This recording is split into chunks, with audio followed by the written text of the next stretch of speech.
David, we're on the air again. So this is a podcast. No, this is just us talking.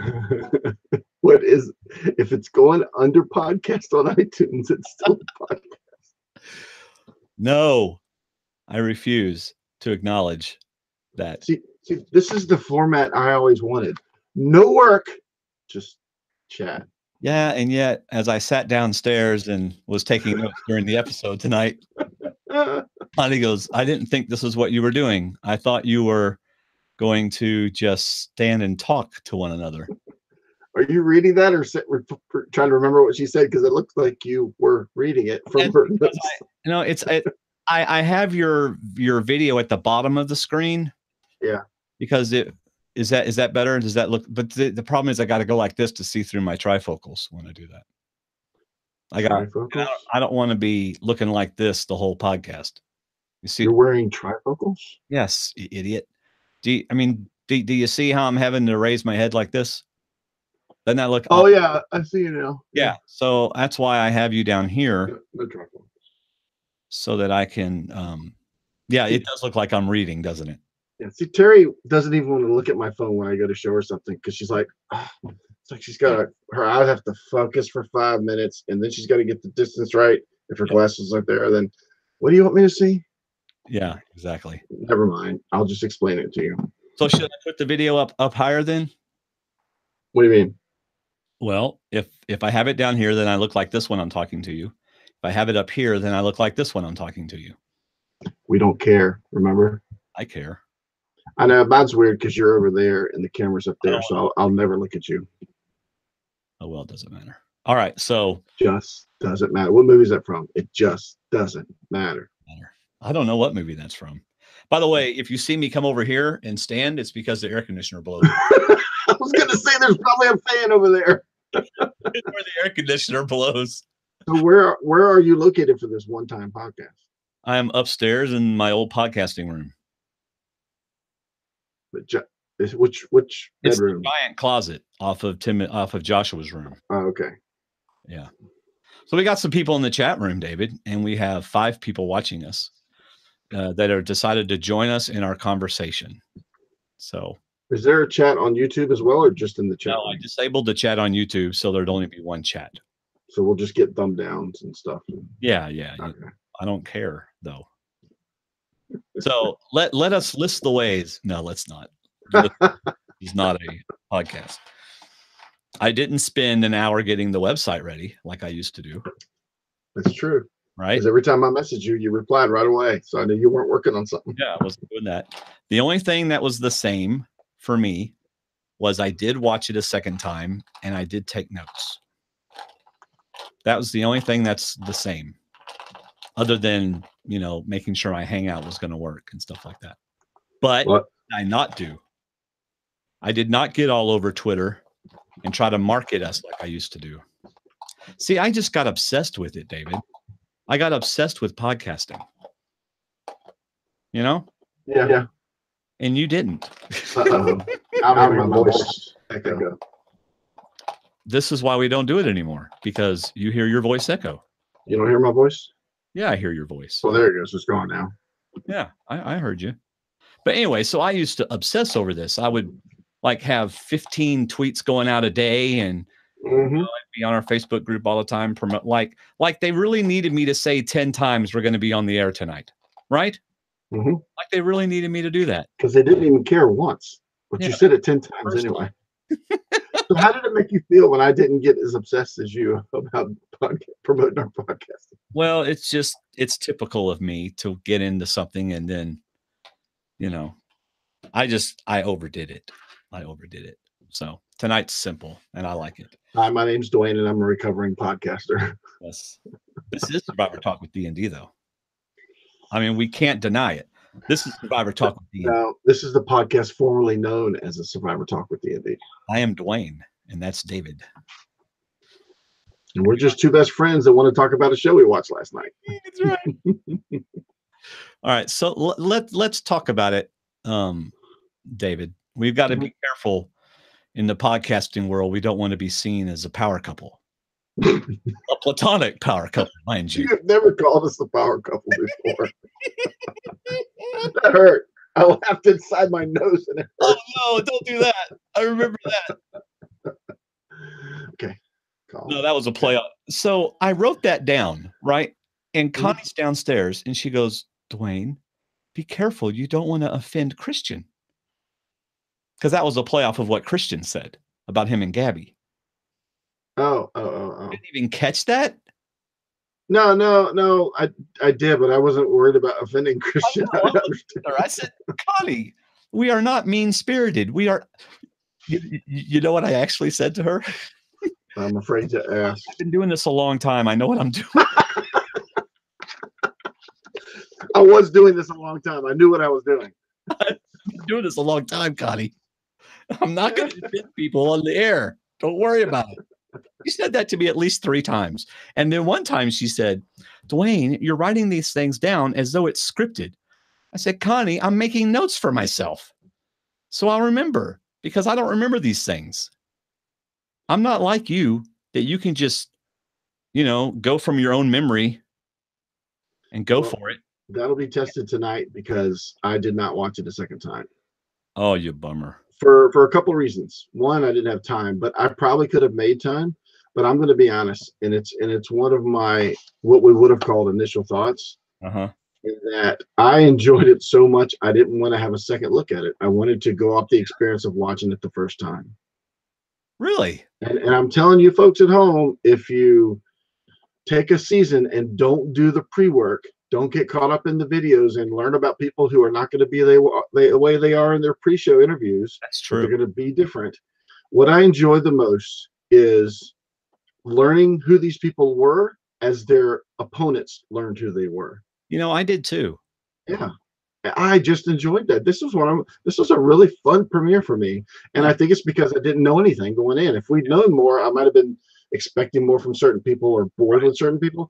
I didn't know anything. Only person I knew was Johnny Tin Name, with all the names. And he's Johnny Nitro to me. I know he's John Hennigan or whatever it is.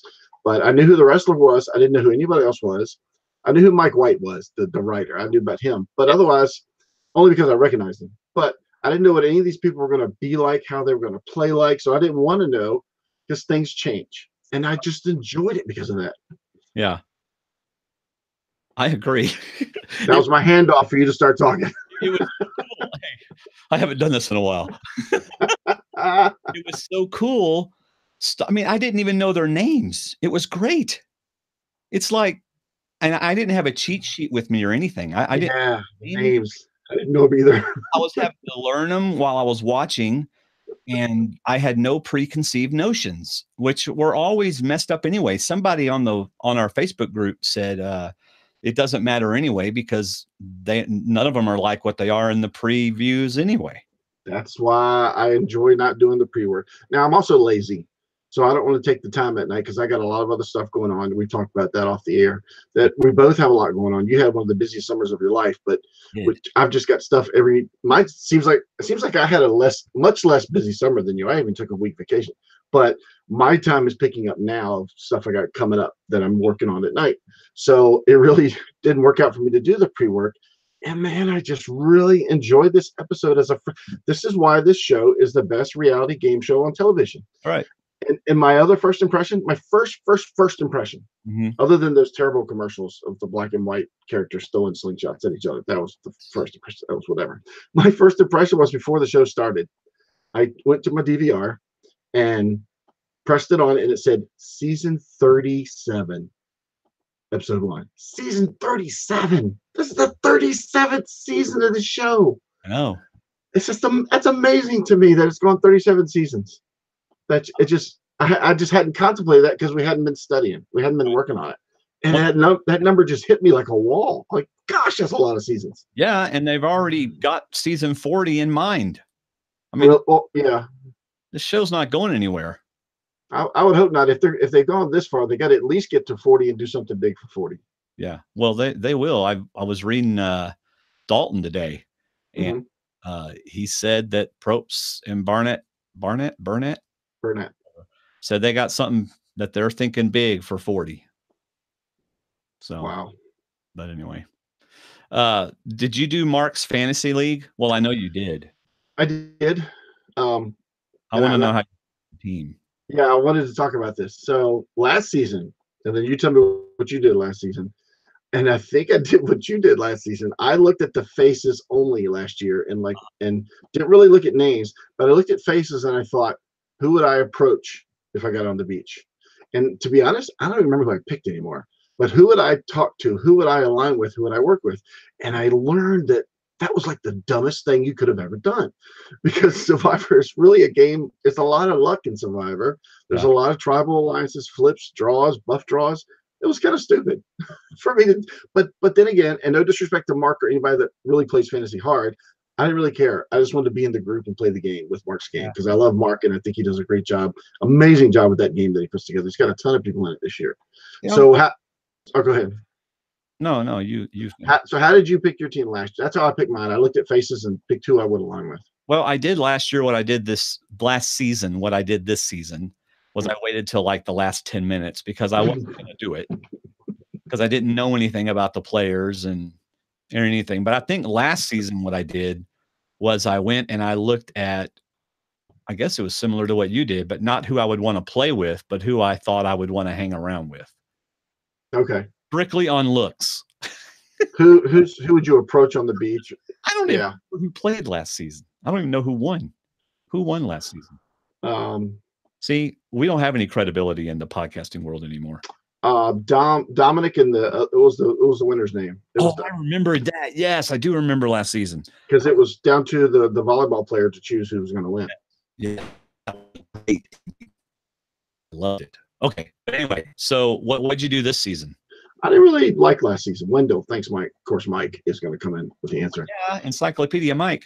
I didn't really like last season because I felt like it was over-edited to show us what was going to happen. I really didn't feel surprised at any of the episodes. Oh, really? Yeah, I just wasn't. I thought Wendell and Dominic were awesome players. I'd love to see them play again, even. Yeah. But a lot of good people on there. A lot of good people left early. I just wasn't as thrilled with it. Okay, but how did you pick your Mark team, your fantasy league team this season? I put the names in alphabetical order in a website called Random Organizer. Are you serious? and I said randomly organize the names. And I took the first 10 names and checked them off on his list. Serious? I'm serious. And I like that, Laurel. Thank you, Mike. And I like that because on Mark's league, you don't have to pick a winner. You don't have to pick any idle people. Right. You just pick 10 names. Right. And then you got to remember to say that you got it through SurvivorTalk or TNT when you get in there. Yes. Well, that makes it kind of easy for someone like you who puts their names through a randomizer. There you go. Yeah.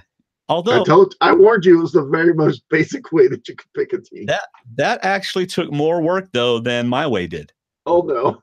What'd you do? Are you ready for this? Yes. I picked all the girls. I literally have a team, the Stroud bunch, and it's 10 girls.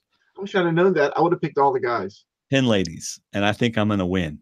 I should have. I wish you'd have told me. I would have picked all the guys. That would have been hilarious. Well, like I said, you had already picked your team whenever I picked. Oh, yeah. I figured. I thought you'd already done it. So no, see, because Mark. In fact, I messaged Mark and I said, Mark, no offense, but I just don't want to play this year. I don't have any idea who's on.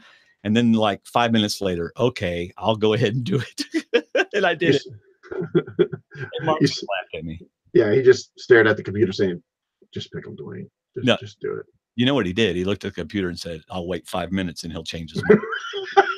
Because he knows you're obsessed. Hi, Faith. It's good to see you in the chat room. So happy to read you. She said, glad to see you and hear you. It's nice to read you. There you go. All right. So I guess I do have an initial thought. CBS is rooting hard for us to root for the Davids. You think? Yeah. They were pushing hard for that. Yeah. Yeah, exactly. And to be honest, you know me, I hate themes because they don't last but 2 weeks. Right. But initial tribes do. But yes. You know what? Not reading into anything about this season, not reading any twists, not reading any labels, not reading anything. Yeah, I don't know any of that. I enjoyed the theme because it worked into the first challenge. I really, really liked that because in the way he built it, You guys are dominant. You're strong. You've had things given to you in life. You're Goliaths for that reason. You guys are always underdogs. So now hate each other because he pretty much set them up not to like each other. Right. Well, And when you pitch a medical doctor versus a guy that college wasn't an option.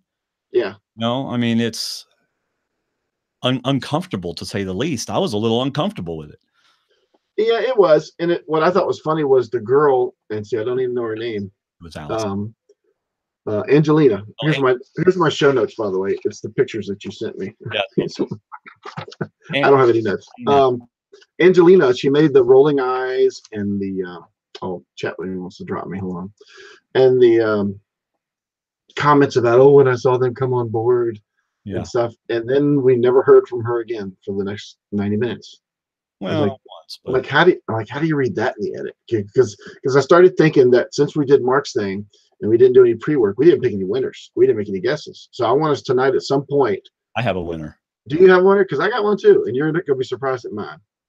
You're gonna be mine. Well, you're actually gonna like mine because she's on your tribe, but I'll probably be surprised at yours. So? Yeah, I guarantee you she's on your tribe. Mine's also on my tribe. Okay, so that narrows it down to 10. Yes. Which tribe is yours on? On the David tribe. Mine's also on the David tribe. Oh my goodness. So that narrows it down. Where's my? Here, you want mine? I don't have my sheet with all my pictures on it. Crap. Okay. So who all's on the David tribe? Oh, I'm gonna have to go get that. You need your notes. Go get your notes. All right. Well, you talk to people. Okay. Angelina. See, I need to look who those are, Mike. Angelina. Yeah, we did see him looking for an idol. Is she the one that was at the water thing with Allison? Is that what you're saying? Yeah, Angelina Allison looking for an idol. Elizabeth is your winner pick. Interesting. She is. It's funny that they got all these clothes on, but all I heard last night was how cold everybody was. That's just crazy. I guess that has to do with the weather. But no, I'll tell you, he's not listening. So my winner pick is the 19-year-old, and I'll tell you why when we get to it. And I think Dwayne's pick is probably Gabby. I bet that's his pick. That's my guess. But yeah, I wasn't unimpressed with the men, but I just felt like the way the men acted, the girls were going to have an advantage. It just seemed like so. But I think he's coming back. Unless he wore his portable earbuds and he heard everything I said. Okay, good. Okay, good. Because I gave my winner pick and I gave who I thought you were going to pick. And I was saying, unless he's got his portable earbuds on and he's heard everything I've said. Yeah. I'm such an idiot. They were literally 6 feet away from me. Why did it take you 5 minutes to go get them? I went downstairs first. Steps. Okay. Got to get your steps in. I know. So yours is a girl on the Davids, and so is mine. Let's look at the David tribe. All right. So that means yours is either Jessica, Elizabeth, Gabby, Lyrsa. Hey, look in the camera. You looking at the camera? Yes. Don't look in the chat room because I just told mine and they weren't supposed to say anything and they've already said who I picked. Well, they're bums. Well, it's Mike. He can't help himself. So you're looking. Or are you looking at the tribe? I'm looking at the tribe. I think yours. Well, I don't think you would have picked the MMA fighter. I know who you picked. Did I pick the same as you? You picked Elizabeth. No, Mike picked Elizabeth. Oh, no. I think you picked Gabby. I did. I know you. Well, she's well-rounded. She's smart, and she approached Big Bang Theory. She didn't necessarily let him come to him. It looked like she kind of approached him and drew him in. And she also had a lot of confessionals. She did, but I also like the way she talked. She talked a lot like she was very interested in what he had to say. And she made it very clear that she was open to the conversation. What? Patrick. My winner was Pat. Way to go, Patrick. Yeah. Woo.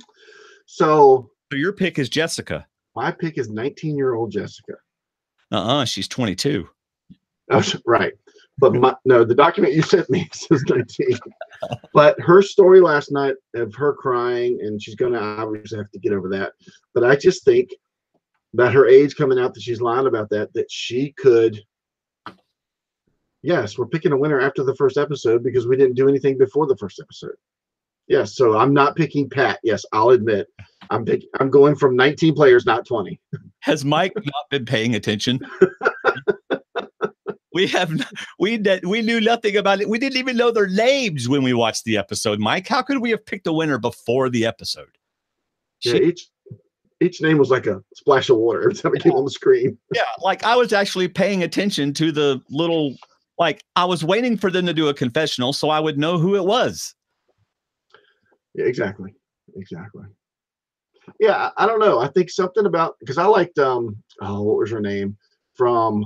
Look at your sheet.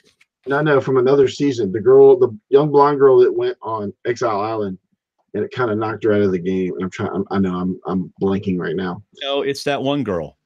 Yeah, that one girl. And anyway, but I thought she was going to do well. But I just think if Jessica stays in a good group, she'll do well. And I think she can get to the end and win, especially if she says at the end how young she is and how she played. You think so? I don't know that 22 to 19 is going to, like, for me, if I'm out there, I don't care if you're 19 or 22. Why does that make a difference? Ask her. She's the one that's lying. I mean, but other people have done it too. They're like, I don't seen as Will was bragging about it, about how young he was, I think. Maybe it's different for girls. Wasn't he? He's kind of saying I'm the youngest player ever to play. Huh. Well, anyway. I like what Mike says. He goes, well, I probably would not have picked Elizabeth after the first episode. Julia Sokolowski. Yeah. But that's the point, Mike. We didn't want to go by anything pregame. We didn't want to see any pregame interviews. As much as I like Wiggler, I didn't listen to any of his shows this year. And so I didn't have any information on these people. Didn't know we had a cheerleader, didn't know we had a SWAT team member, didn't know we had a bunch of lawyers. So now I do. No, but we knew we had a screenwriter. Yes, and a wrestler. Okay, so Jessica. Okay, so one of the things that I wrote in my notes. Let me look at my notes here. Oh, you took notes? Yeah, shut up. Okay, David versus Goliath. The only thing they are taking from this story, first of all, okay, it is a huge stretch. The whole David and Goliath story in the Bible, but we're not going to go into all that. But the only thing is that one guy is smaller and weaker, thus the underdog, and the other guy was big and stronger. That's basically where it stops. And then But they added to it at the end. Well, they add to it social upbringing, social awareness, popularity, stuff like that. So I get it. It's like basically it's underdog versus, the non-underdog. What do you call a non-underdog? The favorite. Yeah. Favorite, right. So it's underdog versus the favorite. But what was I telling? But on what degree are they favorites? Is it their size and athleticism or good looks or? Well, see, then it also became you had it easy in life and they didn't. Right. They had to fight more. Right. Like the blue collar had to work harder than the white collar. Supposedly that's not necessarily true, because to be a white collar, you had to study a lot and go through school as well. Okay, but how about this? Okay, so Pat, by the way, I'm a rabbit trail here. So Pat, he gets to talk about how he had to work his butt off to get to where he was. Mm-hmm. Right? And Probst is like, yeah, man, you had to work really hard. And then Allison talks about how she had to work her butt off to get a medical degree. And he goes, well, now, hold on. We all know everybody has to work hard. Double standard there, Probst. Right. Yes, it's like she was trying to cover for. No. I was born with a golden spoon in my mouth. I had to work hard too. Huh? You're totally missing my point. I had to figure out who Allison was because you said somebody's name and I wanted to know who you were talking about. Okay, Pat. You know who Pat is? Yes, who it was. Pat. Right. Okay. Right. So Pat was talking about how he had to work so hard. Right. And Probst was like, cool with that. It's okay because he's a David and he has to work so hard. Right. But Allison, the favorite, talks about how she had to work really hard. He shut her off. He shut her down. Yeah, he tried to change it. He kind of twisted the line a little bit. That was a little double standard there. All right, so. But he was using that as in Pat. Was college even an option for you? It's like, no, I'm working right out of high school. Exactly. And then the other guy lived in a trailer park. Mm-hmm. So it was. Next thing you know, they're going to have a Republican versus Democrat versus Independent season. Oh gosh. Definitely not doing any pre-work for that one. Not doing any shows for that one. But anyway, okay. So David and Goliath, we're definitely dealing with stereotypes, right? Mm-hmm. Definitely dealing with stereotypes. So I'm looking at the Goliath tribe. Who doesn't fit the stereotype? Mike White. Mike White does not fit the stereotype. Who doesn't fit the stereotype in the David tribe? Let's see. A couple of the guys, probably. No, because no. Well, I'm looking at their occupations. Does that matter, or okay, Davy? Well, no, because we saw how Davy reacted with the octopus. So he kind of fits. I like Davy. I like him. Yeah, the blurred. So he fits the stereotype. Jessica does not fit the stereotype. She's young, attractive, blonde. She doesn't fit the stereotype. Yeah, but they don't have another young, attractive blonde on that tribe, so she had to be on that tribe. But you see my point. Yeah, I do see your point. So you have a David tribe with a non-David, and you have a Goliath tribe with a non-Goliath. As far as stereotypes go, yeah. Now, as far as success goes, Mike's obviously very successful. I don't know. Do you remember what Jessica does? I don't remember what Jessica. Oh, she's a waitress. So okay, I guess waitresses are underdogs. Well, she's probably an actress, but right now she's a waitress. Yeah, right, exactly. Mike says it was a last-minute replacement. Oh, Davey was. I like Davey. I liked his reaction to getting the octopus. Yeah, that was great. That was awesome. But yeah, like if you're going, why is Mike on Goliath? Is it because he's successful in Hollywood? Because he's a successful Hollywood writer. Then he should be on the white collar tribe, not the Goliath tribe. Well, see, that's the thing. So they're having to stretch, which is fine with me. I don't mind that they're having to stretch. So basically, it's not just that you're socially more astute, because I don't know if Mike was socially, aware when he was younger. Right. He doesn't strike me as someone who would have been. But again, stereotypes. But I like the fact that because he's a successful screenwriter, and I've seen him acting and things like that, then he's a Goliath. I can get that. But just looking on the outside, doesn't look like a Goliath. Right. Like John, who's like, obviously. Yeah. Yeah, I mean, you're not going to list all of his names, are you?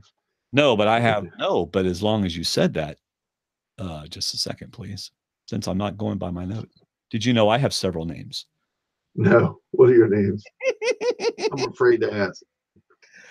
All right. I got to try to remember how John said them. Dwaine of Pain, Dwayne the Rock, Dwayne Amundo, Dwayne Alator, Dwayne Simo, Dwayne of Spain, Plain Dwayne, Dwayne the Hilarious, Dwayne the Bathtub I'm Drowning. Yes, I got that. Dwayne the Bathtub. Oh, my name. And I got the body to prove it. And if you got on Survivor and did that, they would not air that. They would not let you mock John that way, but that would be funny. Dwayne the Bathroom. I mean, bathtub. I like that one. I'm drowning. Dwayne the Bathtub. I'm drowning. That's funny. So, do you want to grade the season, or do you want to do that later? We haven't seen the whole season. Yeah, I'll give it a grade because, like I said, I liked it, and I would give it a solid B+ as far as the premiere goes. I mean, I don't know what it would take to get an A these days, but I really, really, really like that first challenge, and I love how they did it. They immediately pitted people against each other. Okay. Let's say you start with an A. Okay, you start with the 100. What are the things that knock it down from 100? Or you start with a C. What raises it up? How do you A down or B up or C? One thing that would lose points for me is Pat's exit. Okay, it was very dramatic, but it wasn't in the game. And him saying "not like this," broke my heart. I mean, it was. I just can imagine myself. And the way it happened, it's not Pat's fault. It's not Survivor's fault. It just happened. So that to me would take away from a perfect opening. Okay. The perfect premiere would have either a idol played or like a blindsided travel. Yeah. But and it's being really picky to say that Pat's exit would take away points from it. But that was kind of a downer ending. It's very sad at the end, but it also reminded you how tough the game was. But actually, it wasn't in the game, so no, it didn't have anything to do with the game. It wasn't a part of the game at all. Right. It was another Survivor first. Yeah. And anytime I see people dig sand underneath a log, because I could never get under that log, that really depresses me. What? You don't think they would have picked you, David, to go underneath the log? Oh, only one person has to go. Oh, thank you, Lord. Backhoe. David's going under the log. No, he's not. Backhoe. Yeah, when he said that, Pat just kind of backed up. Yeah. Not me. John went, I ain't going under the log. I'll move the log. I ain't the log man. But no, I liked it. I'm telling you, at the beginning, though, it was still on A for at least 25 minutes. Yeah. It was. I really enjoyed that beginning because I love it when you force people. That's one thing they do in Durham Warriors is now it's Survival Challenge, but they try to put people into making decisions and immediately cause a little strife and strategy. Yeah. Don't necessarily let everybody be happy. Let's mix it up a little bit. And you only got a few days to do that in Survival Challenge, but on Survivor, they did it right off the boat. They didn't even get off the boat before they had strife. No. So they didn't even get in the boat before they had strife. Which don't let me forget to talk about, well, I'll just go through my notes later on. But Faith in the chat room, I want to know what you meant by OMG, love it. And then I agree, Patrick. The medevac takes it down a notch, just like David said. And yeah, just because you're skinny. So here's mine. Here's how I got to my grade. Mm-hmm. All right. So you start with an A, you got a minus a half a grade because it wasn't the best. We know right off the bat, it wasn't the best premiere. Why? Because we've had premieres that blew us out of the water and this didn't blow us out of the water. Okay. So we know right off the bat, it wasn't the best. So it can't be an A plus or an A. All right. Oh, Faith was laughing at our name. It's Dwayne the bathtub. Yes. Oh, Heather, laugh her butt off. I'm glad I could help in your weight loss.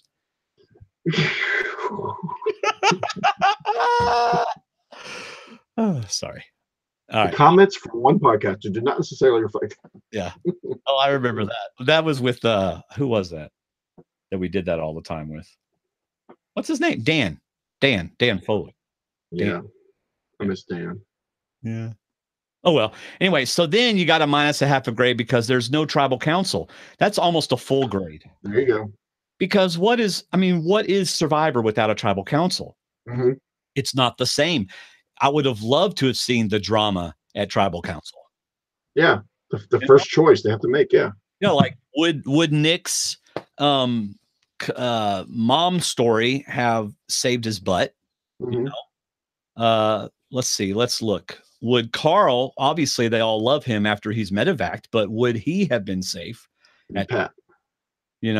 Although it's like Christian said, he did build one heck of a shelter with which kind of offset his butt crack jokes. Yeah. Gabby was saying too that she felt like she misjudged him. She judged him too harshly right at the beginning. But that's kind of the first impression I think of Survivor. Yeah. Is the first impression. I think it would have been Nick or Pat. Which means probably would have been Nick. Yeah, I agree. Now it makes you wonder how far Nick could actually go, and he won't know till watching this that he was going to could have been the first one gone. Yeah, but like I agree with Faith. I agree with Faith. Yeah, both challenges were good. I enjoyed. I'm telling you, but I thoroughly enjoyed that first one. I love the strategy behind it. Oh yeah, you get to pick who's running for you, and you get to pick who's running for them, and you can pick whoever you want. Yep. All right, well, let me get back to my grade, and we'll get to that. Oh, okay. So then the things I liked about it, again, this is later on in my stuff. I liked the showmance, which I'll explain later. I liked it. You didn't like the showmance. Which one? I'm talking about the Cara and Dan showmance. Okay. Not the Christian and Gabby platonic showmance. Which, if I'm Christian, I'm like, take advantage of this opportunity. All of your mances have been platonic your whole life, so take advantage of this one. That could be so scary for him; it could throw him off his game. That's true. Imagine if Gabby took him off and said, "Come here, I want to kiss you." He'd be like, "Now I made 5 algorithms about this. This is not how it's supposed to happen." He'd probably say, "Is that code for let's go look for an item?" We are horrible. Hey, they're the one that started with the stereotypes, not us. Okay. Then I think there's some great characters in the show. Yep. I think there was an idol found. Yep. I don't know why. Unbeknownst to us until we got a flashback That was awesome. I know. I like the way they showed the idol getting found. I like the great challenge because of the rain and the wind. Right? Oh yeah, that was awesome. Yeah, I like that. I heard from most players. Mhm. Anyway, I gave it a B minus. Okay, I like your comment about a good group of people because we didn't know anything about them till we saw them, and I felt like we met them all decently well. We didn't really meet Alec. He's the guy that went under the log, and there's probably one or two other people we didn't really get to know. But like I said, I really liked it, and I was telling the guy at work today because I felt like I was meeting them as their opponents were meeting them. Right. I'm kind of meeting and having to judge them for who they are or how they're playing, not necessarily how they thought they were going to play. Right. I want to ask Faith a question. Faith's in the chat room. She says the SWAT, which is, I talked about this, Dan, his name is Dan and Kara, I think it's Kara. The SWAT guy romance was awful. He's so blinded by the pretty girl. Okay, but Faith, answer me this. Do you think that she was also taken by him? Because I got the feeling like there was this instant connection between the two, that it was a legitimate spark, not just oh, she's pretty, oh, he's handsome, but like a legitimate spark. That's what I felt whenever I was watching it. Yeah, that's a fair question because that's never happened on Survivor before.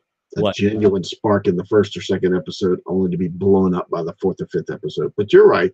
There could have been a genuine spark. So you're being like, you don't think it was a genuine. I'm being like, those two are going to get voted out within 4 or 5 episodes. But that's not because they're not going to be able to separate. There could be a genuine spark, but the fact that he says it, he says, I can't believe I fell in love so quick. I'm in love. She's awesome. She's everything I want, but I can't do that on Survivor. I'm like, yeah. Well, that's what Faith says. I agree there's a spark, but it's affecting their gameplay, which bugs me. Okay. He's not going to be able to stay away from her. Oh, no. And she is so flattered by him. Mm-hmm. I mean, so how do you like your girls? Blonde and beautiful. Oh, so you say I'm blonde and beautiful? Yeah. Oh. What was her response when he said something like, you're kidding me? Or something she kept saying when he would say something about working with her or aligning with her. Oh, I don't know. She kept saying something. It's like, are you serious? Are you serious? Or something she was saying. And next thing I know, Davis walks through. Are you serious? Are you serious? Whatever she said, he's like, is that the new phrase now? Yeah. He's like, let's go hunt for an idol together. And then he hit it very strategically. Yeah, but let's don't be seen together, but let's go hunt for an idol together. But they did take one other. They took Natalia. She was with them. Yes, but you totally missed my joke. Yes. And then he hit it. So yeah. I wonder who suggested that. Yeah. But I really like that because I've always dreamt about being in the game and finding an idol without production seeing it, which would never happen. But finding an idol and them not seeing it and then playing it at Tribal Council and turning Jeff into such a tizzy because he didn't know I had an idol and then making them stop production because I had an idol. I would love to find an idol and them not know I found it. And that ain't happening. No, but for a split second, I'm like, excuse me? Did he say he has an idol? Yeah. Did they not see? Yeah, that's right. I like the way they did that idol edit. Mike K said earlier in the chat room he liked the way they did that idol. That was really neat because it flipped me for a second, but I love it. And they even almost dimmed maybe it was closer to nighttime or something, but it looked like a different filming of a flashback. That was really cool that they did. They got it over quick too. They didn't spend a lot of time walking. They went right to finding it after you found the purple string on the rock. Yeah, that's kind of important. Yeah. But that was neat. I don't think this grew here.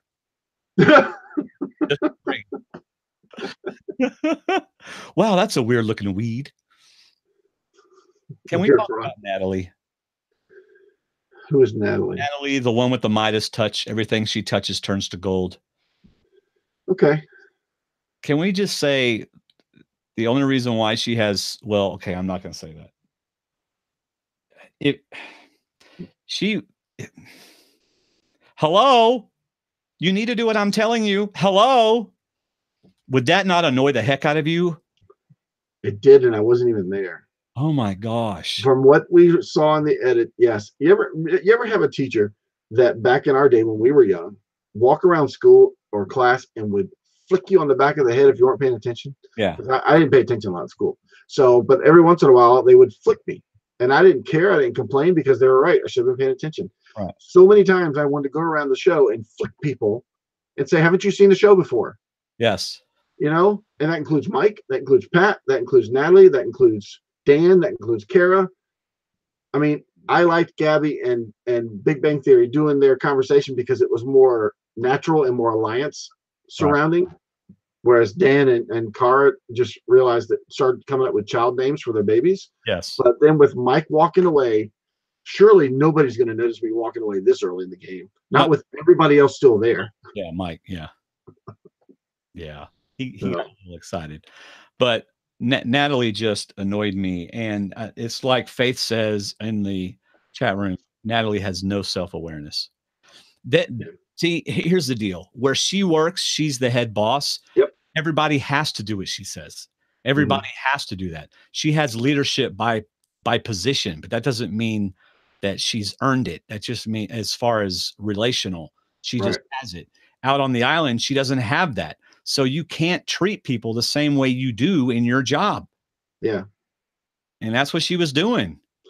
Yeah. And we get attention by yelling hello at them. Oh my gosh. I hate to say it, but it was almost like she realized she didn't want to be out there. So she just made herself a target. I mean, it was so blatant, but it makes me think about Michaela and Suri and how Michaela went for her second season, still being Michaela, until Suri kind of got a hold of her and said, look, you got to get rid of this face. You got to be a little different. You can't be that way around people. Yeah, I remember that. And when Suri tells you something about Survivor, you listen. But yeah, so are we still doing initial thoughts?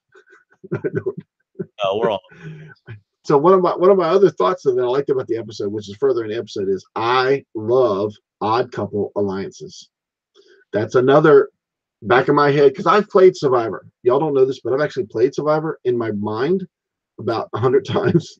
And one of my favorite things would be to either not argue with somebody, but necessarily find someone that I don't communicate with, find a chance to talk to them and say, hey, we haven't really talked a lot, but nobody's going to think we would be working together if we decided to work together. Talking about Elizabeth and Lirsa?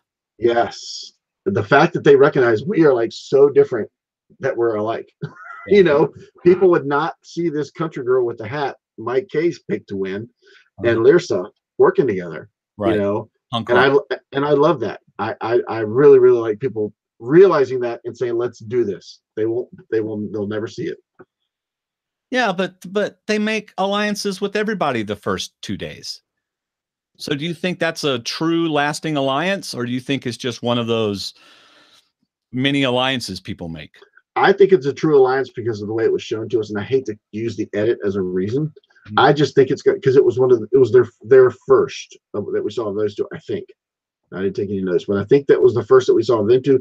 Then we saw them talking to other people, but just the time that they put into showing us those two talking like that, yeah. I think we'll learn next week, because apparently Lirsa gets told she's a target, and if it's Elizabeth, then we'll know that she's working with her and she's trying to help her. Yeah. Talk about going all over the place. How about the opening?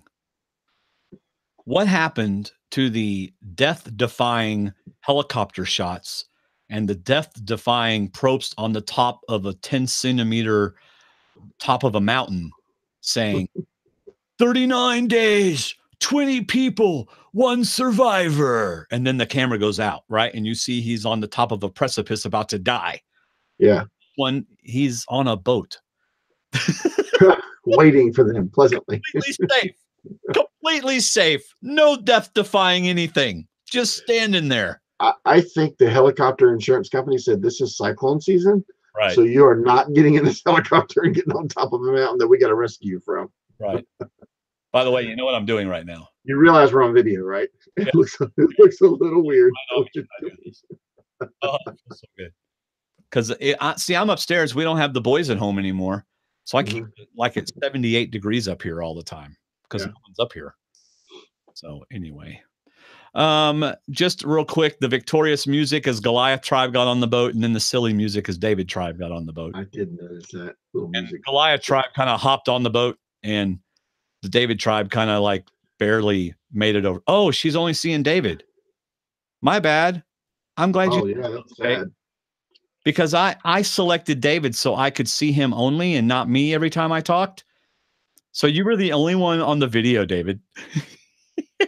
And nobody had a problem with that except Faith. So I'm sorry, Mike Faith. finally says, "Oh, by the way, 20 minutes, 42 minutes into the podcast." Are we real? Oh my gosh, 42 minutes. It's not a podcast. It's just we're just into us talking. So I was so waiting to see Christian fall into the boat when they changed the music. When they went to the data tribe, I was like, "Here comes Big Bang, and he's gonna fall into the boat." That'd have been hilarious. Now you have to admit, his pants and his shirt and his sweater did kind of yell nerd. Yeah, especially wrapped around his waist. Or David, right? No, not David. No, a David in this particular show. Okay, so what did you like about that first challenge? Which route would you have chosen for yourself? I probably couldn't have physically done the outside the boat challenge. Oh, that's a fair point. Yeah. So what was it? I don't even remember probably the planks. I think the planks are not as hard as they're made out to be. They didn't make them strong enough. No, the planks actually is not a hard one. Not once you figure it out. Yeah. My camera go out of focus. Yeah. Yeah. The plank wasn't really hard, and they were doing it right by going every 2. Yeah, exactly. Now the second one, I thought they messed up by choosing those nets to go under because those look really tight. Yeah. So I definitely would not have chosen going under the nets. I would have probably had it was the nets, the crawling through the holes in the nets, and what was the other? Was there another? The ropes in and out of I probably would have done the ropes. You think so? See, yeah, I could have crawled under. The nets give you so many opportunities to get tangled or stuck in a net somewhere. Yeah. I probably would have just done the ropes. I would have done the outside over the water thing. Mm-hmm. Although I would have tried to have stood up. I would have wanted to do that, but I don't know if I could have done that. And then, Mike has a good point. They should have picked under the nets for Goliath. That's what I was thinking when they were struggling. But they got through it. But the Goliath caught right up too. And then I would have picked the smaller puzzle too. I don't want to try to put together a 15-piece puzzle like that. Okay, correct me if I'm wrong. I'm not a slide puzzle expert, but that just kind of looked like a clockwise puzzle.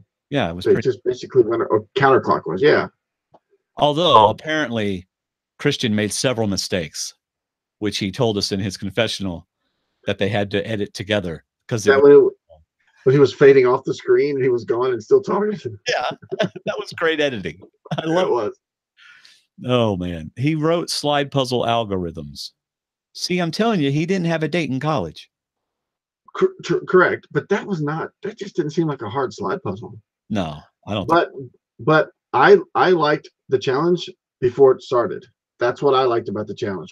How it came about. They had to pick them. But I guess it made sense because Davis was like, "Why do the Goliaths get to pick? Why didn't you do it the other way around?" I said, "Because Goliaths were working off their strength, which they're working off what should be their strength, which is their strength, their size, their strength, their good lookingness. So which put the Davids in the option of using their brains, their strategies, let them be the thinkers. And they did. They planned it out very well, and they destroyed them. I was cheering. I was actually cheering for them when they won. Really? And I don't know if I was cheering for the David tribe to win. I was just cheering that the ones that got picked to go against, I'm going to pick you 2 weaklings to go against, even though you're going to pick my path. I was just cheering that the weaklings won. So yeah, Probst had me hook, line, and sinker. I cheered for the underdogs. Yeah. Well, I was cheering for him too, but I don't think I cheered out loud. Like you literally cheered out loud in your living room? I may have just thrown up an arm. Yes. That's it. Yeah. I enjoy it. Like I said, I like the strife at the beginning of making them pick people. Not everybody has to go. You get a chance to be a hero or a loser. Right. Let's see what else I got. Oh, let's talk about Pat. Pat. Oh, Pat. Shelter building Pat. Pat. Sorry, I gotta look see who these people are. For some reason, I've got them down pretty much, except for like Angelina and stuff like that, because her and Natalia look similar to me. Yeah. I got Allison down because she's gonna be in for the long game. Anyway, Pat. So Pat, an example of somebody who, number one, is super excited about being in the game, but then he, hey, I get to build a shelter, and for once we got a guy that says he could build a shelter that actually can build a shelter. Yes. So even though they showed all those looks of, Pat, you're really getting on my nerves, when the rain came and they had a place to get dry, they liked Pat. Yep, absolutely. And it's funny because it made me think about, and I hate that I don't know this, but Michael know this in a second. The blonde lady who didn't want to show off her skills on it was the season we just saw before the last season, and she went a lot further than nobody thought she was. She's kind of heavy set, blonde headed lady who she was a fisherman by trade. Yeah. Look up it. And I know who you're talking about. Yes, she didn't. Yeah. She didn't want to let people know exactly what she could do because she didn't want to disappoint. Yeah. On the other hand, Pat jumped right into it, and he was all good until he turned into Pat the foreman. Yeah. And they didn't like that too much because it was neat that, thank you, Lauren Rimmer. It was neat that David's got to their camp, and it was all about working together, all about winning. I mean, they just came off a win, so yeah, they were high off that, but it was all about group working. And when Goliath got to camp, it was about who looks like what, who's am I attracted to, and how are we going to hook up. Right. But it's like Pat found something. Pat kind of did a Dwaine. He got a little obsessed with building the shelter and turned into the foreman. And yes, exactly. And another thing that Pat did was when you get in that element where you're going and you're doing he got out of the game. Yes. Right. Exactly. He wasn't thinking about what his jokes would do. And it's like Christian said, jokes are dangerous because they can fail, that's a very risky thing. But in Pat's mind, he was on a roll and he was not in the game at all. I think that's one of the smartest things you've said in the past couple of seasons, which we didn't podcast last season. But the fact that he got so into what he was doing, so excited that he was doing something he was good at, that he could lead the tribe, and he got out of the game. Yep. And just let his true self come out and let his jokiness come out. Yeah, the looks they were giving him on some of his jokes. You got to know your people around you before you show your true self. That was one of the times I plucked the TV and said, haven't you seen this game before? Yes. And by the way, was there not a different branch he could have cut when he's almost dying? Because, that's when the medevac should have happened. The guy's crawling out on a little baby limb to cut off a little baby limb. Why was he cutting off that particular limb? Was it I don't know. blocking the sun or something? Or? A million limbs around you, dude. Yeah, exactly. I didn't really understand that. Go find a different limb. Maybe it had a pretty leaf or something. I don't know. Yeah. Christian and Gabby. Let's talk about them again. They're my favorite couple. I've noticed.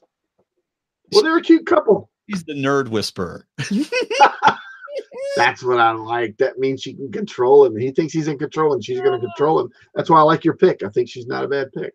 Yeah, I think she's going to go far. I think they will go far. Yeah, I could see that. Unless you get in a situation where they need to get rid of weak people and they think they're weak people. Mm-hmm. I almost don't want like a tribal mix up, because then, what if the Davids get like 2 and the Goliaths have 5?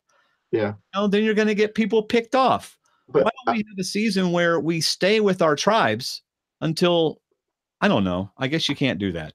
But. So I like you just went right where I was going. We're still on the same ESPN thing here. So I like because if I was just thinking, if a tribe swap happens and Christian is on another tribe with Davey or Carl, Davey or Carl might get booted first because of their strength. Christian might get saved because he's not seen as a strong person. He's also kind of funny. He's not bad to have around camp. I think he's hilarious. Yeah. So those are the people you want around camp. So if Christian finds himself in a minority situation over on another tribe with the Goliaths, he could be okay because until they run out of Davids to vote out. Right. Which hopefully they'll switch by then. But I don't think he'd necessarily be in danger. He's not going to win any individual immunities while they're still tribes. Yeah. So he won't be able to show anything there, although he is an algorithm maker. But I think he'll be okay. And Gabby could be the same way. When you got somebody like Elizabeth who's tall and strong, and then is it B or B-I? How do you pronounce her name? I never heard her name. Bi. She's strong. Boy, she had a story, didn't she? Yeah. Gosh. Indeed. And how cool is it? That tribe is tight right now. Yeah. That tribe, that tribe, when they mix up, You're not going to be able to break up that tribe nearly as easily. You will be able to break them up, but not as easily if they hadn't bonded so much, because they bonded. Well, they bonded on that first win. I'm telling you, when they walked on the beach, they were already a solid tribe to have overachieved as underdogs. Sure. So let me surface bond. Yeah. Well, let me ask you this. Okay. Were you at all expecting Nick, the public defender, who didn't want to share until sometime in the middle of the night? He felt like sharing, and it looks like it woke people up. He just had to get off his chest. But were you at all thinking that he might turn to the camera shortly after that and say, "I had to tell him something"? Yes, I was. Yeah, I was too. But I'm glad he didn't. First, I thought it was just him playing the game. Yes. But then in his confessionals, it was real, obviously. Yeah. So that's pretty rough. So did he have a change of heart in the way he's playing his game? I don't know. I don't think he had a change of heart of that. I think he felt like, I think it was a little game in that these guys are opening up, and they're opening up to me too. And I haven't really let that down. I need to be part of this group and do that as well. And but he also admitted, I'm not want somebody that does that. Right. So that was a big thing for him that we got to see from him. But I also think it was a little bit, I need to share something just so I feel like part of this group, because maybe I'm not feeling like part of this group. So you think it was more that than all of their talk made him emotional and made him want to finally say something about it? I don't know if it was more game than personal. It could have been 50-50, but I think there was some game in it, him realizing he was not in the group yet because he hadn't shared. Yeah. By the way, Nick, a good way of playing is not stand around and do nothing. Take your coat off, for one. Do something. But he did. There's always got to be one that stands around. Do what? There's always got to be one per tribe that stands around. Yeah. I don't know what I would do, but I don't think I'd stand around. I'd at least go get pond fronds. With somebody. Yeah, don't go off by yourself the first day without somebody else. Hello, Mike. Hello. By the way, getting hoisted by my own petard. I know what that means. You want to know what it means? Now, who said that? Mike. He goes, I got hoisted by my own petard. Okay. Right? Hoisted by my own petard. What does that mean? It means to be blown up with his own bomb. Oh. All right. It was originated in it originated in Shakespeare's Hamlet. How you like that? Right off the top of my head there, David. As you read it in front of you. Yes. Okay. Since we're going all over the place, how about we haven't really talked about the immunity challenge. Okay. Talk about that rain. You know, they were miserable. I love how it doesn't rain until they got up there and started talking. It's like Prope said, hold on. Yeah. Here we go. All right. God, I'm ready. Cue the rain. You rain. But I enjoyed the challenge. It was physical. And I must admit, I thought that Davids were going to win it because of the puzzle. But Allison, one smart cookie. And yeah, Probst tried to separate them again by saying that the Davids were working smart, but Allison was just yelling at people like, I guess yelling's work because they're almost done. But you're right. She should get more credit for that. She didn't seem to. Allison could she be another Kim Spradlin? No, I think because she put herself out there too much for that. I don't think Kim would have been yelling at people like that. Kim would have been doing the puzzle, letting somebody else either fail or be the hero that early in the game. You don't want to be the GOAT that early in the game. Yeah. Let's see. What's Mike saying? I knew Nick was telling the truth. Okay. Mike says he would have been skeptical too, except due to the first one out podcast, he knew Nick was telling the truth. So first one out. Oh, Nick is a RHAP patron. Okay. The first one out. Isn't that Pat's podcast? How would Nick come through? I don't know whose it is. Okay. I thought that was Wiggler's old podcast. I don't know. Yeah, I figured the puzzle was supposed to be the equalizer, but it wasn't really a puzzle. It was just moving numbers. And it was kind of a slide puzzle, but it was more like just where are the numbers and just move them around. Yeah. But Josh is the one who does the first one out. Yeah. But the rest of it was all physical. So But I do like the fact that Davids do seem to have some physical players on there, although they just lost a strong one. But yeah, they still seem to have some physical players. Yeah. So let's see a couple other things I wrote I down. did like the challenge, though. It was good. Yeah. Jeremy says finding an idol is hard. Well, he just hasn't learned to follow the cameraman. All he's got to do. Which one's Jeremy? Jerry. Okay, the lawyer. Yeah. That's what I was writing whenever Connie said, "You're not just talking with David. You're doing a podcast tonight." I love how Jeremy goes, well, I'm not going to stay here and work if everybody's out looking for an idol. And I'm going to look too. Who was it? Alec who said, what's his name? Yeah, Alex, the one that we didn't really hear much from. Yeah, Alec's like, well, what are we going to do? I'm going to go look for an idol. Oh, man. Well, I don't have a whole lot else to. Let me look here real quick. So your winner pick is Gabby. Mine is Jessica. I don't have anything else in my notes anymore. I don't know who else. Well, we know Gabby is probably going to be aligned with Christian, at least. And I don't know who Jessica's aligned with, but. All right. Let's go down our list. Okay. What do you think? What list? John will not last long in the game. John Hennigan. He will not win this game. Pre-jury. Pre-jury. I'm sorry, pre-merge. About the same thing, just about. Alec, I think Alec will follow on someone's coattails and will therefore last a little longer. Jury. A follower. I completely agree. I mean, based on what he said to Jeremy. Yeah. But what are we going to do? Right? Jeremy, don't know enough about him. And Alec is what? I don't know. A bartender? Bartender. Bartenders and police officers. They make the juries. Well, there you go. Mm-hmm. Speaking of, we got the SWAT officer, Dan. Do you think his... Where did you have Jeremy? I don't know enough about him. Okay. To me, he's either pre-merge or right after the merge because he looks really strong. Yeah. Dan, do you really think Dan and Kara is going to be a problem? Yes. Do you? Yeah, because he's totally into it. Okay. They're going to make a bond with one another. Nice. With one another. You can't edit that out either. Yeah, I'm like George Bush Sr. or Jr., whichever one couldn't talk. Yeah. They're going to make an agreement together. If I get voted off before the jury, you promise to get voted off before the jury so we can go traveling together. No. Wow. Are they the next Rob and Amber? Or is Christian and Gabby the next Rob and Amber?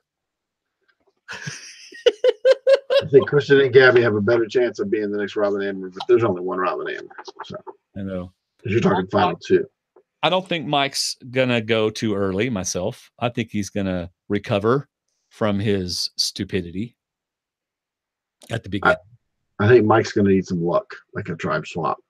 You think so? Yeah, I think he's kind of a default vote out. Oh, come on. Natalie before him, easy. Oh, either one. But I mean, they were picking on him as soon as they realized he was gone. Either one could be voted out. But I think he's going to need a tribe swap to get to the merge.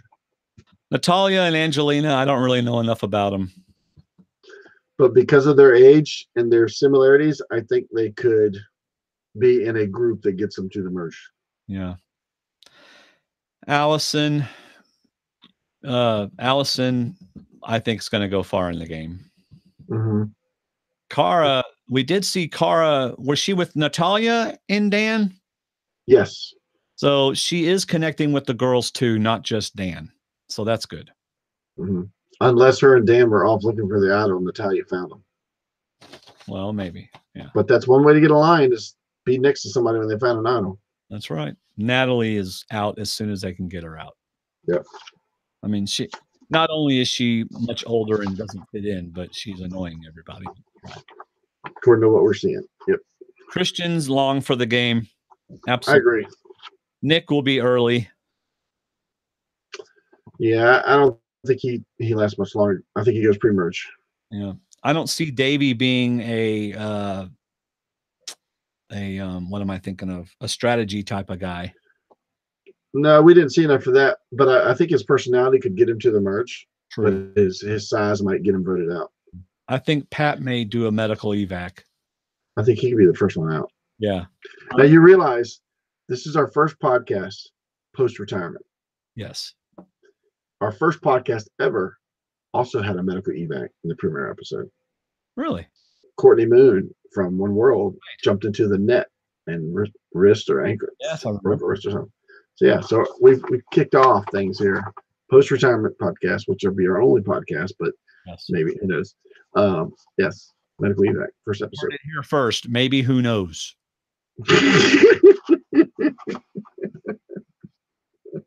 Will we do another one this season? I don't know. Who knows? Who knows? If my wife has anything to do with it, I don't know. Not if I prepare like I did for this one. She may. But you know what? I didn't look at my notes for about the first 45 minutes very much. So I don't need my notes. We could all you need is pictures. All you need is pictures. Just sit and talk about it without me taking notes. Talk about going back to the basics. We need to get back to the basics of podcasting. All right. Carl, he was connected with Pat, so I'm not sure what Carl's going to do.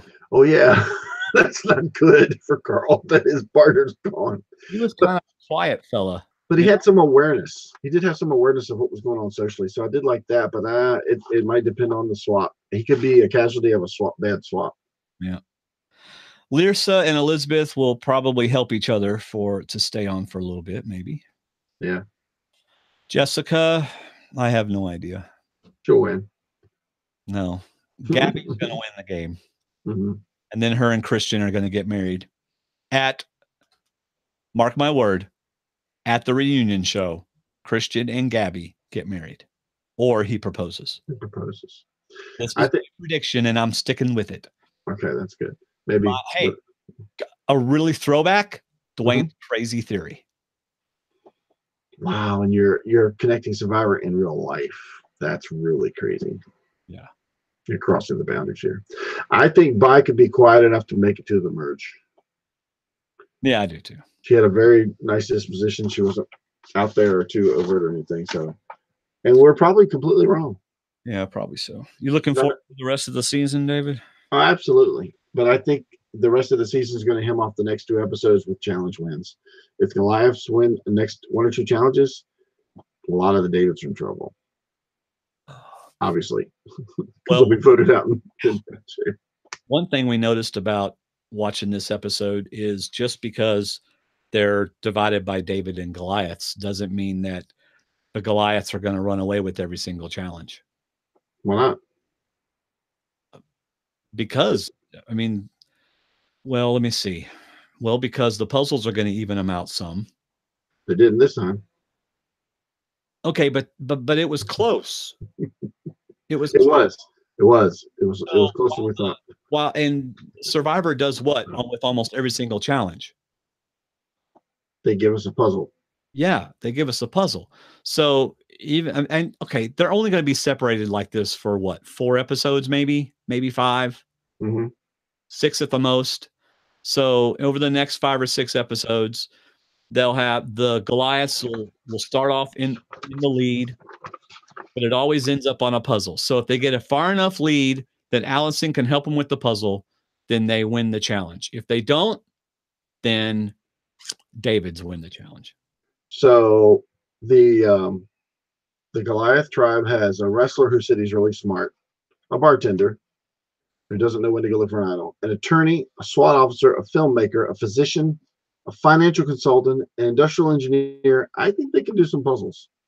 I mean, the Davids do have an algorithm creator for puzzles, but I don't think the Goliaths are going to necessarily be weak on puzzles, but they're going to need, I think Davids are going to need some help and challenges. Okay. Well, I guess we'll see which one of us is right. Uh-huh. Who knows? Who cares? Keep getting disconnected from the chat room. Oh, yeah. If you don't do something after a while, they'll disconnect you from the inaction. Well, I don't have anything else to say about the episode, unless you do. Really liked it. This is why Survivor's still the best reality competition show on TV instead of that other crazy one that was on last night, apparently, too. And I hope I never, ever, ever see. apparently there was according to Faith and Mike, there was a proposal last night on Big Brother. 2 proposals this season, apparently. Yeah. You know what kind of stuck in my craw a little bit last night in the episode? No, I don't. The fact that they recognized him. You were on Amazing Race. Yeah, and also a film writer. I've been in movies. I'm a screenwriter, buddy. But you're on Amazing Race because we study all the reality people. You're on Amazing Race. We know who you are. But I've written a movie. Yeah. I've been in a movie. I've written several movies. But you're on Amazing Race. We know who all the reality stars are. I'm like, yes. Oh my gosh, you're those people. Okay. How about the irony of, or I don't know if it's irony or just funny, of John, the wrestler, talking to Mike, the writer of Nacho Libre. Yes. I love that he mentioned Nacho Libre. We saw that together, right? Yes. Yes. I love that. That's so funny. Talking to the guy who's wrestling in Mexico right now. So that was awesome. That was awesome. And you know what? That's what makes a best friend. When you go to a movie, whether it's good or not, it's still a great experience. Because whenever we saw movies, we would usually cry from laughing so hard. And it's usually at each other or just that one little joke. Yes. But we always had fun in one of the movies. That was funny. I think I should put this on iTunes or just leave it. Just leave it this, and people can, and make this not a private, but a unlisted on my YouTube page, and only people with the link in our Facebook group can watch it. I think I should put it in our Survivor Talk feed on iTunes. I think you're the podcast whisperer, so I'm just going to let you do what you feel like doing. If you don't feel like doing it, then don't do it. I don't know because I downgraded our Libsyn subscription, so I don't think I have enough. I don't think I have enough websites. I mean, not website, storage space to store more than one. I like what Faith said. Easter egg for the Facebook group. Yeah, that's true. Why don't we do that? We'll just make it for our Facebook group people. Sure, because this might probably be the only one. I don't know though. No, I'm talking about whether I should put it on. No, I don't want to put it on iTunes because I'm going to have to do the work to put it on iTunes. Then don't put it on iTunes.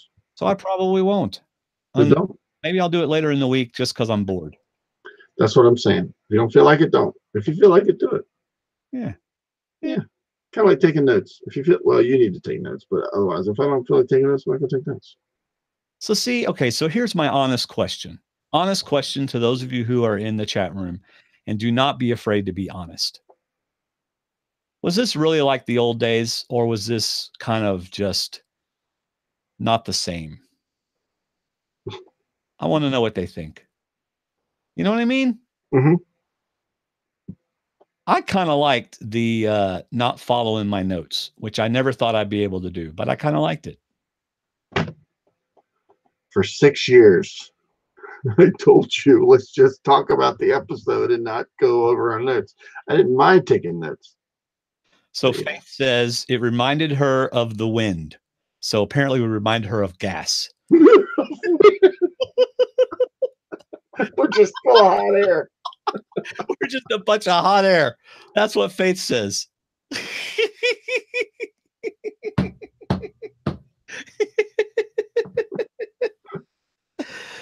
Oh boy. Oh, you said some of our best podcasts were when like we had a guest and we just talked. Oh boy, I don't want to have guests anymore. Oh no, because I don't talk to anybody anymore. I get messages on Facebook. Who have you talked to this year? Like nobody. I'm not reaching out to anybody. I'm not doing that anymore.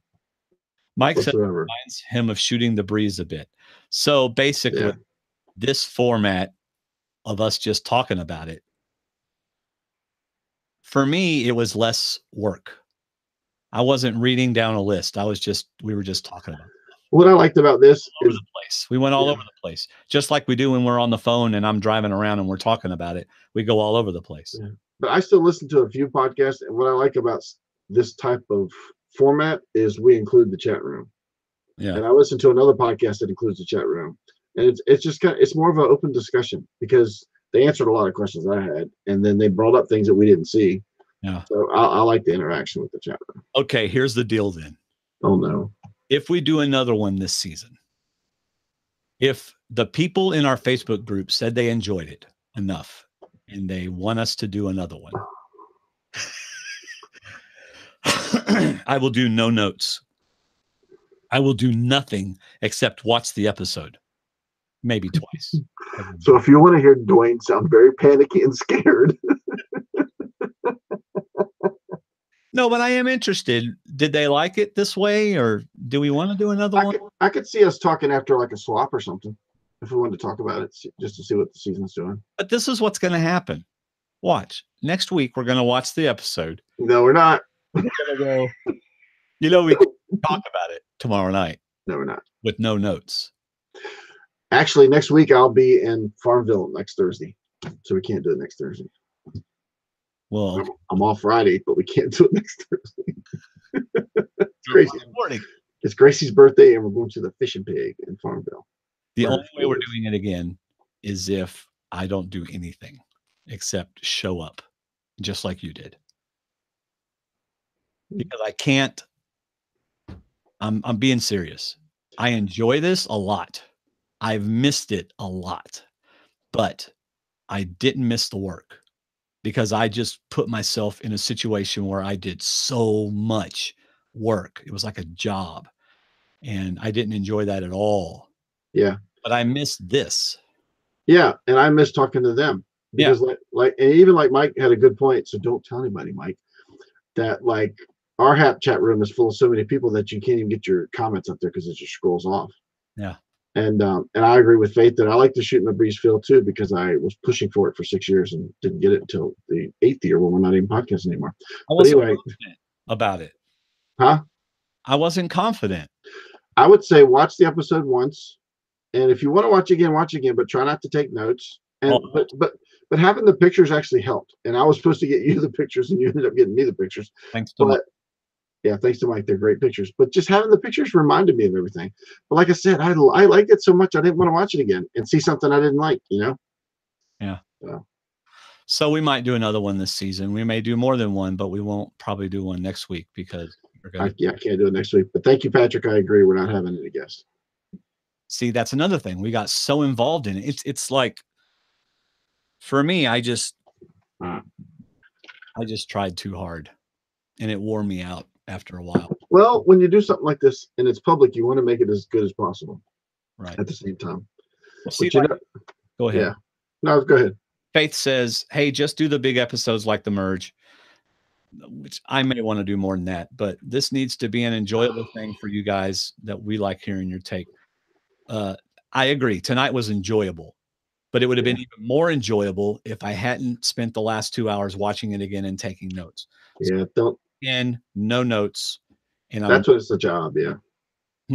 That's when it's a job, when you have to write down stuff and take notes for it. And you know what would help me even think even more that it's not such a big deal is if we don't put it on iTunes. We just keep it in the Facebook group. Absolutely. Just video in the Facebook group. Absolutely. So you can tell your friends if they want to listen to it, then they have to join the Facebook group. You got to watch it because we're not going to even put an audio version out. So are we done with Survivor? Yes. Okay. So the other night, shooting the breeze. I go to bed early because I get up at like 4:45, 4:50. Yeah, and I know that hurts Dwaine to the core just to hear that there's actually 2 45s in the day. But and then you text me. And then I text you. It's 5:59 and say, hey, I'm at work. What are you doing? Yeah. Apparently I'm getting up. But anyway. I'm still waiting for my alarm clock. I'm still waiting for my Central Time alarm clock to go. So we're so I go to bed like at 10 o'clock sometimes. But if I'm not quite tired, I'll watch something on Netflix on my phone, because then I'll just hit the home button, lay it down, and go to sleep, forget real tired. Right. So I'm watching my latest binge crazy show that I watch that I can't stop watching. And which is what? I'm about to tell you. Oh, sorry. So my Netflix account only allows 2 watchers at a time. I'm not paying more for that. So Gracie texts me and Bailey, because we're the only ones that watch Netflix after 10 o'clock, because Davis is supposed to be in bed, plus he watches YouTube. But so I get a text from Gracie, who is watching the Great British Baking Show. And I can see it in her text that she's going, is this actually one of us? who was watching the Great British Baking Show. And I said, sorry, I'm logging off. I'm done. You were watching the Great British Baking Show? Yes. David, you're really a woman. But I don't even bake. I don't do desserts. I don't do that kind of stuff. But every episode, but it's, you know how I love Top Chef. Yes. I'm sorry, but I like it better than Top Chef. It's more laid back. It's more casual, and it's quicker because there's no commercials. They go right to the point of get rid of people. And it's the same 3 challenges every episode, which I didn't think I would like, but I like it. The Great British Baking Show. Yeah. Start with season 5.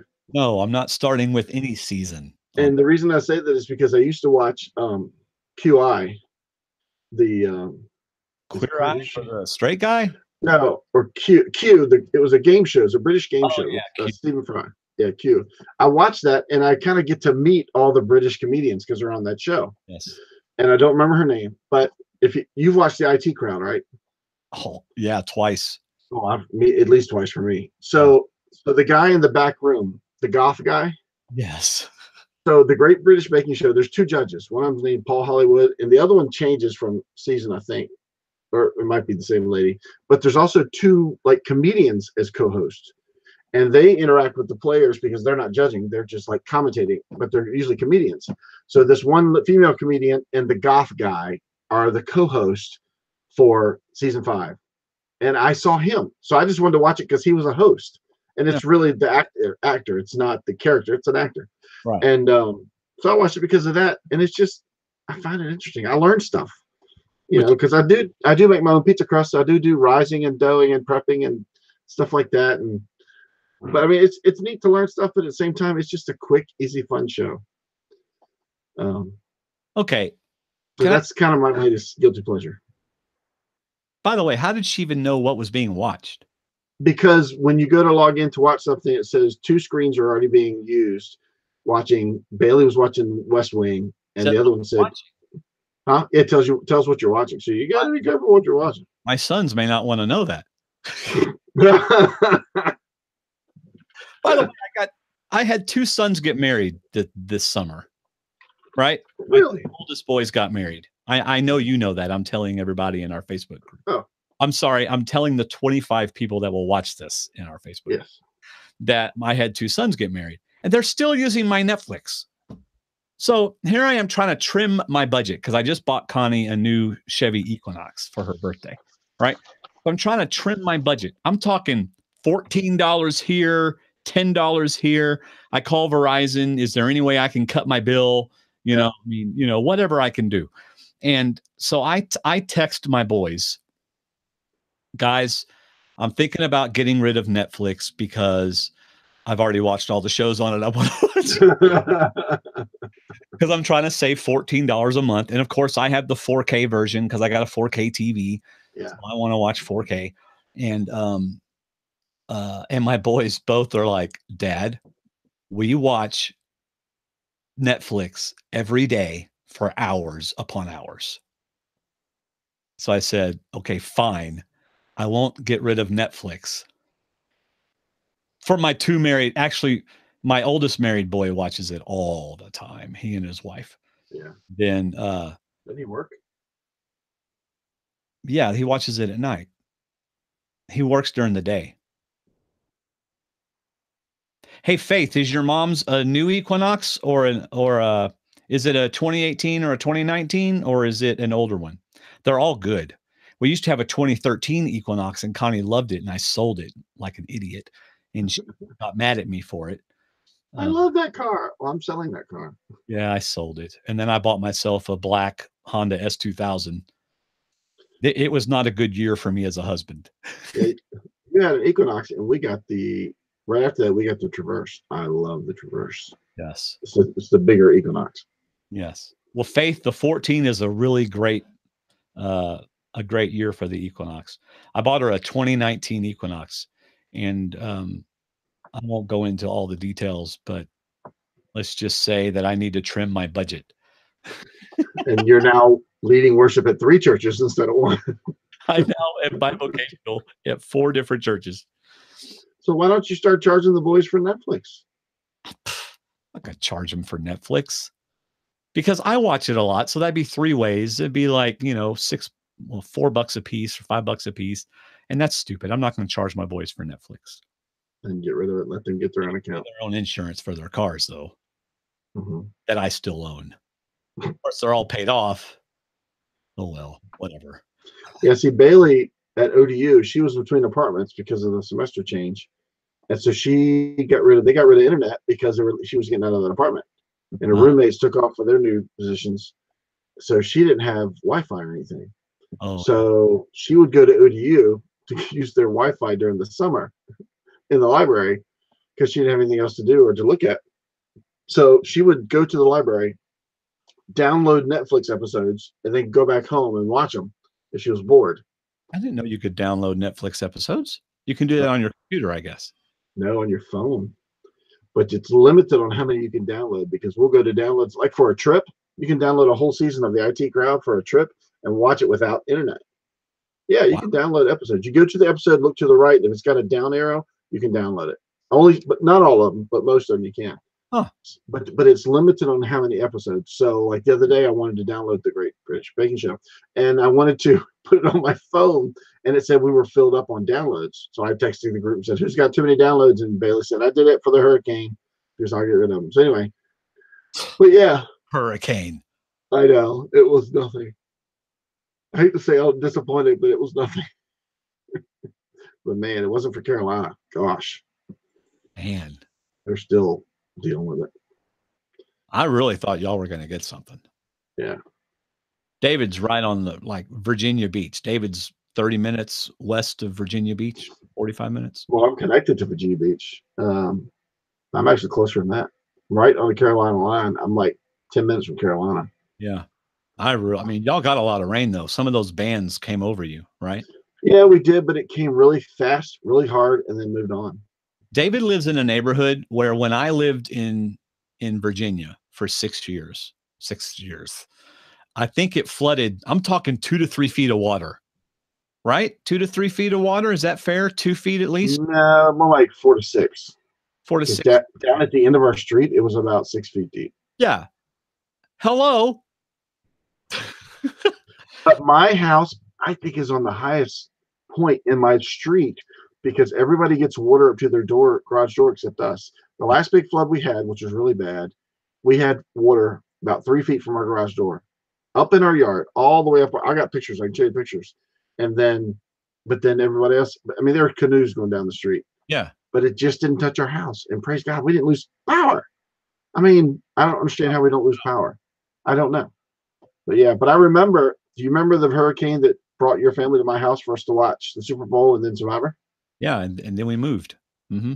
What was the hurricane? I don't remember the name of it. It was Isabel, because we were talking at work because I work at a hospital. So I was setting up to spend the night at the hospital. If we did get hit, I was the tech that was going to have to do that. So we were just going over past hurricanes and stuff. But fortunately, I didn't have to do that. Yeah, it was just a tropical depression when it hit us. I remember we didn't have that. Wiped out half the trees behind my house. Yeah. I'm going to have to go back and watch the IT Crowd now because y'all are talking about it in the chat room. Go watch the speech. It's the internet in the box. Remember that episode? No, I don't. Oh, no? He says Friend Face is a good one. Friend Face is awesome. Crowd still on Netflix? Yeah, absolutely. It's still one of the hottest shows on Netflix. And it's so old. Yeah. What is it with these British comedies that had these great comedies and they last for like 2 seasons? I don't know. That's like The Office. I think they just got bored. You're talking about the British Office, by the way. The better Office, by the way. David is one of the few people in the world that didn't like the North American version of The Office. Davis watched it and loved it, and so he showed me a few episodes. But I probably would like the American Office after the first or second season because it's too much like the British version in the very beginning. Mm-hmm. But I watched, like on YouTube, I'll watch some of the best pranks that the guy John Krasinski pulls on Rainn Wilson. That's really funny. The Jello, everything in Jello. That's pretty funny. How about you call them by their show names instead of their true names, so we know who you're talking about? Because I don't know. Okay, Jack Ryan. Whatever. I don't know his show name because I don't watch the show. Well, the one he plays pranks on is Dwight. Mike, who's the other guy? Who's the guy that always played the pranks? It's Bilbo Baggins in the. Yeah, Bilbo Baggins from. It's Martin Freeman in the British version. But anyway, but I also wanted to mention, in case Glenn listens, that we did start watching Psych. I think I got to the second season when I realized Psych is not a really good show to binge watch because they get kind of redundant after a while. I do like the cast. I like the show. It's funny, but we watched so many, it was kind of like I could pick out who the bad guy was. Oh, yeah. Well, it's not in a show where you're trying to guess who the bad guy is. Right. I mean, it was funny. I did laugh a lot. We watched it over Christmas, and we probably got into the second season, and it was funny. I love Corbin Burnson, and I love how they did the flashback at the beginning that taught him. It's kind of a Slumdog Millionaire. Did you ever see that? No. Slumdog Millionaire is about a young boy, Indian boy, playing Who Wants to Be a Millionaire, and they think he cheated because he gets to the end and wins, and they think he cheated on some of the answers. But each answer, there is a flashback in his life from when he learned what the answer was, and there's a legitimate story to every question, and it's really good. It's a really good movie. But that's kind of like what Psych is to me. Every time he solves something, it relates back to something he learned from his dad. That's right. That's right. And it's really neat. I do like that aspect of it, and it's like I said, it's a very funny cast, but it gets kind of redundant if you binge watch it too much. Yeah. So. Well, anyway, so I didn't get rid of Netflix. And I'm not going to watch your baking show.